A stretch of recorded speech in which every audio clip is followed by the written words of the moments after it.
I grew up on a dairy farm and loved working on a dairy farm and loved everything that it gave me.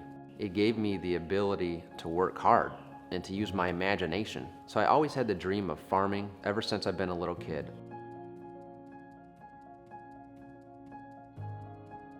After I graduated from Michigan State in ag economics, I came and got a job on Capitol Hill.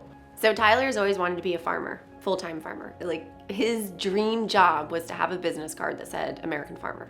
First introduction to Tyler was, I guess, actually kind of through Harry. Harry was working for Maryland, Virginia, and she had this young man that wanted to work on a farm on weekends, and I inquired, and he was, I guess, working for a congressman at that time. And I said, well, here he has. He got off the farm. He's got a suit and tie job, and he's nice and clean. And he's working through the week, and I assume he's making a decent salary, so it's not for the money. And he wanted a job working on the farm on the weekends. And I thought, man, this guy, I got to meet him. He's got to be crazier than hell.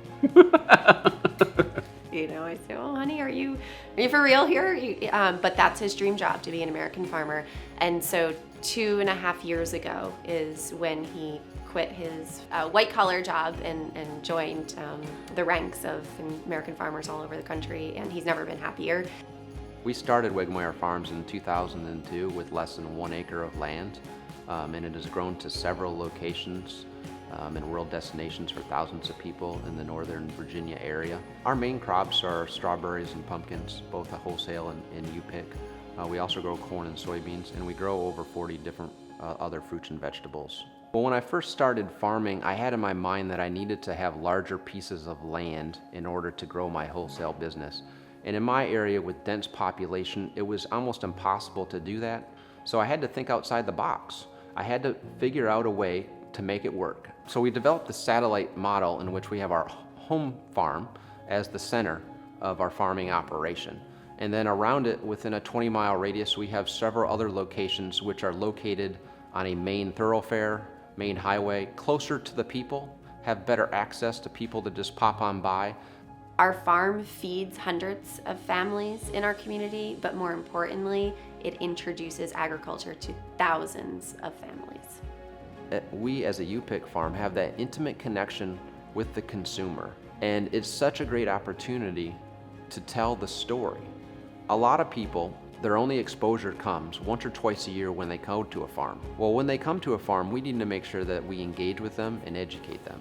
Having Tyler working with the producer community, he's able to bring a unity. He's producing vegetables, he's producing fruit, he's using herbicides. Everything's not organic, yet it is sustainable. It can be done successfully. And here's an individual who's doing that we can point to as a model. I understand your concern because you have your little boy or your little girl, but I have a family too. And they come out here not only once a year to eat, but my family comes out here 3 or 4 times a day and eats. We use the best of what modern agriculture has to offer to grow the healthiest, most nutritious plants that we can for our family and for yours.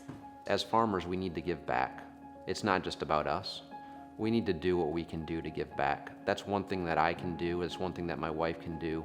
We've had the experiences beyond the farm to understand that it's more than just making money. It's about our family's future, and our family's future really in agriculture depends on people's understanding and acceptance and awareness of agriculture.